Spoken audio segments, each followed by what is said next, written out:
Hi guys! Magandang gabi! Welcome back po dito sa Gandara sa channel for showbiz update.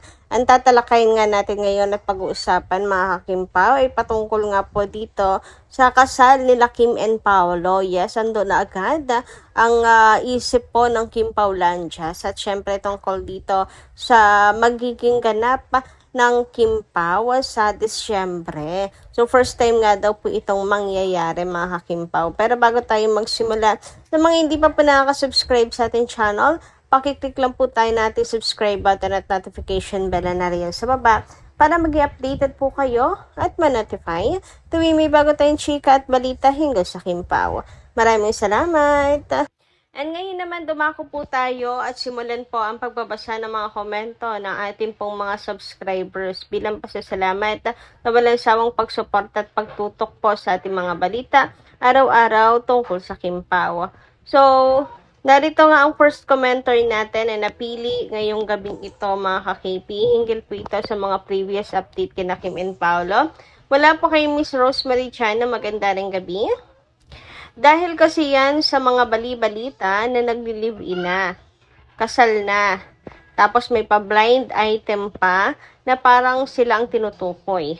Tapos ang laki na ng tiyan ni Kim at hindi na rin sila nagja-jogging. Nagwo-walking na lang daw. Nahilig naman talaga nila mag-jogging. So parang nagtutugma-tugma po, Miss Rosemary Chano. Kaya ang mga fans hindi rin po masisi kung mayroon pong paniniwala na ganito kasi meron po silang mga nakikita at pinagbabasehan mga kakimpaw. Alam niyo yung tungkol sa kasal na, yung tungkol sa nagli-live-in na, pwedeng hindi natin yun paniwalaan talaga mga kakimpaw. Kasi, di ba, knowing Kim Chu, yan, paulit-ulit na naman tayo hinggil dito sa bagay na ito mga kakimpaw. At mayroon naman talaga tayong kanya-kanyang paniniwala. Kumbaga, pwede na yung palagpasin. Pero, etong pagbubuntis nga po ni Kim Chu, tapos sinabayan nga ng malaking tiyan ni Kimi ngayon, usbong yung tummy ni Kimi, hindi na rin nagja-jogging. So, yun yung ilan sa nagiging basihan nila kay Kim Chu. Tapos, medyo masela na nga daw si Kim. Nung nagsayaw nga daw po nakapaa, kasi hindi na pwedeng naka-heels, kasi pwedeng matapilok, ganun daw. Tapos, yung kanya sa dance step daw ay super light na, hindi daw tulad ng dati, na talagang hinahagis-hagis pa si Kim. Meron pang pagtalon sa lamesa, mga ganun-ganun si Kim Chu na paandar, di ba? Kapag meron po siyang dance prod. Pero sa naging asap, simple step lang daw po si Kim na kaya pang gawin ng isang preggy. So, doon mas matindi po ang mas matindi ang hinala ng mga fans. Naniniwala talaga sila. Kasi dati naman nagja-jogging. Ngayon, di na po nagja-jogging ang Kim Pao. Sa tuwing nag-abroad sila, lagi silang may jogging, di ba? Pero mula sa Taiwan, tapos yung sa Australia, wala po silang jogging. Dati naman sa France at iba pang lugar na pinuntahan nila mga kakimpaw, always silang nag-jogging. Ngayon lang talaga po hindi. So, ayun, dahil nga doon mga kakimpaw, tapos syempre nadadala na rin sa sulsol, pag kanyang meron kang paniniwala, may napapansin ka na rin pong mga bagay-bagay. Meron nga silang napansin na pregnancy band daw na suot ni Kim Chu, etc. Ganyan-ganyan. So, kayo anong yung say tungkol doon?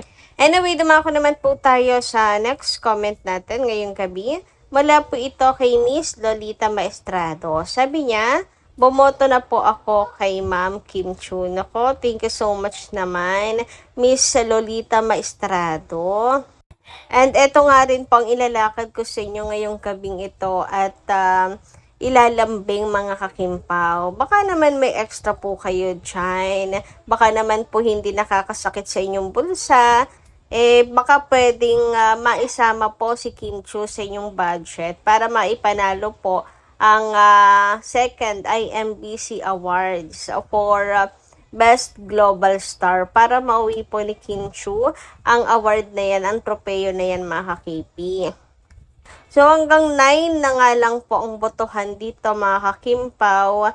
And syempre Mahirap pong magpakakampante na lang. Kailangan po talaga lahat po tayo ay bumoto, mga kakipi.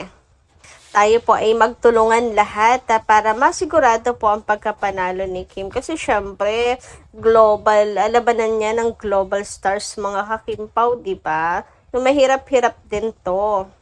Anyway, kasama rin po pala dito si Paula Avellino, no? So, dalawa po sila dito ni Pau. Pero, since si Kim po yung mas angat po ang boto, si Kim po yung ating ilalambing po sa inyo. Para naman, isa sa kanila, makakuha po ng award. At saka, para this year, dalawa po sila makakatanggap, di ba, ng international award. Although yung IMBC daw po ay hindi maglalakad sa red carpet katulad ng sa Seoul International Drama Awards, okay lang po yun. At least, parehas po sila na may international award this year. Siguradong boom ang pangalan ng Kim Pao Panagkataon pag same po sila na may award, o diba? Wala talagang iwanan ang Kim Pao. Samantala, dumako naman po tayo ngayon dito sa mga update natin para sa gabing ito, mga kakimpaw. And unahin na nga natin pag-usapan ng tungkol po sa movie nila Kim and Paolo na kung saan first time nga raw pong mangyayari, mga kakimpaw, na tayo po ay magsasama-sama sa Disyembre para manood po ng entry nila Kim and Paolo sa MMFF. Yes, ito talaga yung first time, mga kakimpaw. First time lang po talaga to na mangyayari and super excited na rin po ako. Sabi nga po dito, sana makapasa, no? Sabi nga po dito, mga kakimpaw, ni Sir EJ, Eric Jan Salud, this will be a happy Christmas. First time, #KP. O, diba, super excited din po siya sa movie ng Kim Pao sa Christmas. So, o, diba, ang saya ng Pasko po natin. First time nga po ito na magkakaroon ng entry si Kim and Paolo. Ngayon pa lang kiniklaim ko na yan, mga ka-KP. Sana matapos po nila sa oras. Kasi may deadline daw po ang shooting. Ang tawag dito, ang pagpasa ng entry. So, ayun, sana makapasok. And hope tumabo po talaga sa takilya, mga kakimpaw. Kumita rin po talaga ng malaki ang magiging movie nila Kim and Paolo.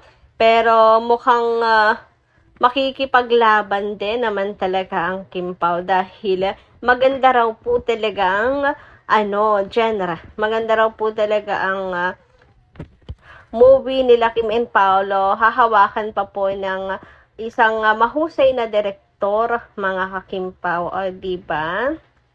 So, manifesting and claiming, mga kakimpaw, sa success ng movie, and masyadong maulan ngayon, mga kakimpaw. Umiinit, umuulan actually. So, kaya nandun yung prayer ko na matapos po nila yung shooting nila, walang delays kasi dahil sa panahon.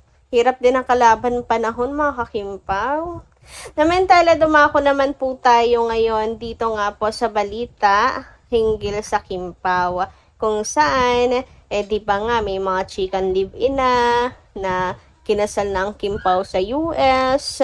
Meron pang, buntis si Kim Chu, mga kakipi. And lahat po ng yan, mga kakimpaw. Sabi nga po ng mga solid, kung magkatotoo man, di ba, nabuntis ka si Kim Chu, yung intriga ng buntis, sigurado naman daw po na yayakagin, aayain, ni Paula Avellino at mga ngakong pakakasalan si Kim Chu. Kasi si Paul naniniwala naman po yan sa marriage, mga kakimpaw, at nasa tamang edad na rin. At saka si Paula Avellino, sabi nga niya, before settling down, meron lang muna siyang inaayos ayun sa ibang aspeto ng buhay. So, siguro may kinalaman na yun sa business, sa mga vision niya, sa asset niya, mga kakimpaw. Siguro gusto niya talaga financially stable and all. nagaano ng sa sarili kung kaya na ba. Ayan, may pag-convince sa sarili. Mga ganong bagay, mga kakipi, kung kaya niya ba yung commitment.